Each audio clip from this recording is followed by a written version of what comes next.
নমস্কার সবাইকে, চিকুস পরিবারে সবাইকে স্বাগত। আজকে চলে এসেছি একটা বড় ব্লগ নিয়ে। আশা করি তোমাদের সবার খুব ভালো লাগবে, কারণ আমার একটা বিশেষ মুহূর্ত জীবনে, তাই ভাবলাম তোমাদের সাথে একটু শেয়ার করি। আজকে দিনটা ছিল অক্টোবরের 15 তারিখ, আমাদের 10 বছরের বিবাহবার্ষিকী। তো ভাবলাম যে ছোট্ট করে একটা অনুষ্ঠান করব। তারপরে ভাবলাম যে না, অনুষ্ঠান করে লোক খাইয়ে কি হবে, সেই তো বন্ধু বান্ধব বলো, ফ্যামিলি বলো, সবাই বলবে এই তো অনুষ্ঠান করেছো, এটাতে নুন হলে ভালো হতো, চিকেনের জায়গায় মাটনটা হলে ভালো হতো না, বলো তো। ওর জন্য ভাবলাম না, যারা এমন কিছু মানুষদের নিয়ে আমি করতে চাই এই অনুষ্ঠানটা, যাদের কোনো মধ্যে অভিযোগ থাকবে না, শুধু থাকবে আমাদের পরিবারের জন্য ভরা আশীর্বাদ। তাই চলে গেছিলাম কালীঘাটে মায়ের দর্শনে। তারপর ভাবলাম যে যখন মায়ের কাছে এসছি, তো একটু ছোট্ট একটা মনের আশা পূরণ করি। তো তাই করে দুইজন চলে গেছিলাম যে মা একটু নিজের একটা ছোট্ট স্বপ্ন পূরণ করার জন্য। তাই দেখতেই পারছো হয়তো তোমরা যে আমার একটা বড় স্বপ্ন পূরণ হয়েছে। জিনিসটা হয়তো ছোট, কিন্তু আমার জীবনে অনেক বড়। হ্যাঁ, তোমরা হয়তো বলবে দিদি এটা দিয়েছো করেছো, তার জন্য ভিডিও কিসের।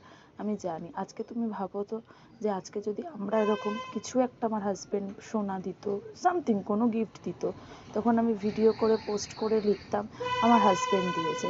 তো আজকে আমার একটা বড় মনের ইচ্ছা, তাই ভাবলাম তোমাদের সাথে শেয়ার করবো না, সেটা কখনো হয়? তোমরাও তো আমার একটা ছোট্ট পরিবার, তাই তোমাদের কথা ভেবে রেখে এই ভিডিওটা বানানো, যে হয়তো তোমাদেরও খুব ভালো লাগবে। আশা করছি তোমাদেরও খুব ভালো লাগবে। জানো তো, সকাল সকাল স্নান টান করে ভাবলাম মায়ের কাছে যাই, একটু মায়ের দর্শন করে আসি।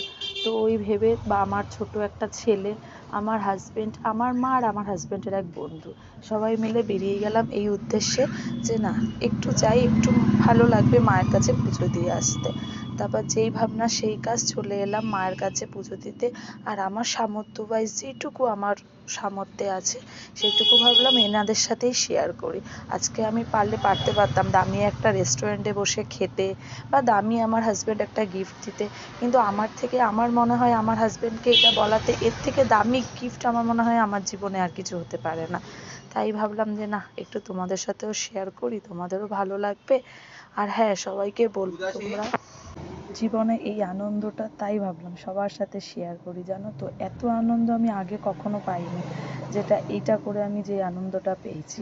তাই ভাবলাম তোমাদের কাছে থাকবো না। আর হ্যাঁ, তোমাদেরকে একটা রিকোয়েস্ট, প্লিজ তোমরা সবাই আমার পাশে থেকো। হ্যাঁ, আমার ছোট ফ্যামিলি, এটাকে তোমরা একটু বড় করো। তোমাদের আশীর্বাদ বা ছোটদের ভালোবাসা সব নিয়ে আমি এই ভিডিওটা বানিয়েছি। আশা করছি তোমরা আমার খুব পাশে থাকবে, আর তোমাদেরও এটা ভালো লাগবে। সবাইকে নমস্কার, সবাই ভালো থাকবেন, সুস্থ থাকবেন। পরের ব্লগের জন্য আবার আসবো।